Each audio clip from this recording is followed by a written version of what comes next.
Assalaamu calaykum saaxiibayaal ku soo dhawaada qodobada wararkeena ugu doorka roon. Puntland oo xiriirkii u jartay maamulka Jubbaland.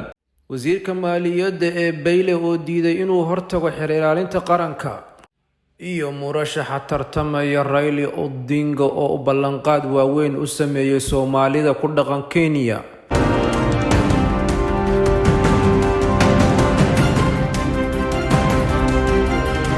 haatan saaxiibayaal ku soo dhawaada warkii oo faahfaahsan.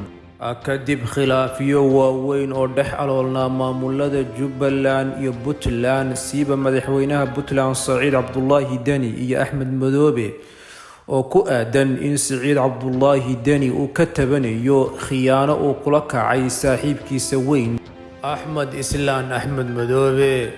halkaasna waxaa dhab ku noqday hadalkii uu sheegay Fahad Yaasiin oo ahaa inay Puntland ku khasaartay saaxiibtinimadii ay la samaysay Jubbaland.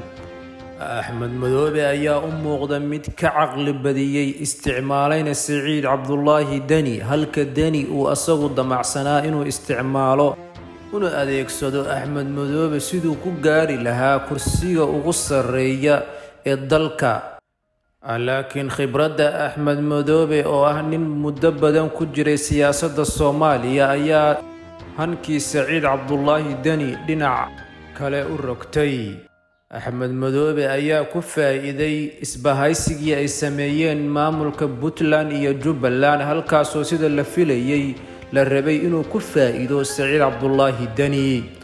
Maalinimadii shalay ayaa maamulka Puntland si cad ugu dhawaaqeen inay xiriirkii soo jiray muddo dheer ay u jareen maamulka Puntland. haddana wixii laga dambeeyay ay maamulka Puntland iyo Jubbaland uusan ka dhaxayn wax xiriir oo iskaashi mid dhaqaale mid maaliyadeed iyo mid saanad ciidanba.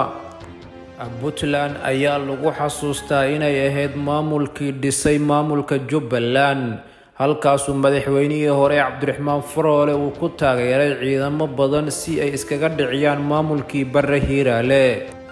wasiirka maaliyadda dowladda federaalka Soomaaliya Cabdiraxmaan Bayle ayaa ku gacan sayray warqad loogu yeeray oo ahayd maanta inuu hortago xafiiska xeer ilaalinta. mudane Bayle ayaa ku gacan sayray dalabka xeer ilaalinta una sheegay in cidda xaqa u leh oo dastuurku uu siinayo inay la xisaabtanto ama u yeerto wasaaradda maaliyadda ama madaxdeeda ugu sarreysa ay tahay garyaqaanka guud ee qaranka. wasiir Bayle ayaa dalabka ku gacan sayray diidana maalintii shalay ahayd oo loo ballansanaa maanta inuu hortago xafiiska guud ee xeer ilaalinta qaranka. murashaxa madaxweynaha dowladda Kenya mudane Raila Odinga oo shalay safar ku gaaray magaalada Gaarisa ayaa shacabka Soomaaliyeed ee ku dhaqan halkaas u sameeyay ballanqaadyo waaweyn. xaflad la iskugu yimi bartamaha magaalada ayaa mudane Raila Odinga shacabka Soomaaliyeed in la furi doono xuduudda u dhaxaysa Kenya iyo Soomaaliya.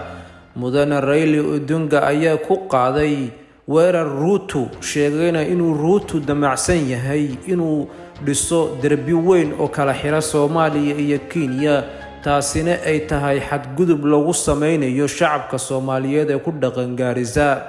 mudane Raila Odinga ayaa u ballanqaaday shacabka Soomaaliyeed inuu fududeyn doono isku socodka labada deegaan ee Soomaalida iyo Soomaalida Kenya. waxaad heli doontaan badeecado xor ah hadba aad ka gadan doontaan meesha nii raqiisan dhanka Soomaaliya iyo dhanka Kenyaba. waxaad ku noolaan doontaan nolol xor ah. waxaad tihiin Kenyan, codkiinu waa muhiim. ka codeeya Ruto iyana codeeya si aan nii baxnaaniyo.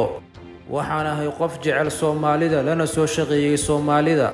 sidaas waxaa u sheegay Raila Odinga shacabkii iskugu soo banaanbaxay soo dhaweyntiisa. daawadayaal waa naga intaas wixii war iyo wacaalo maanta na soo gaaray. fadlan haddaad kanaalkeena ku cusub tahay subscribe noo saar si aad ula socoto wararka warkan xiga. mahadsanidin.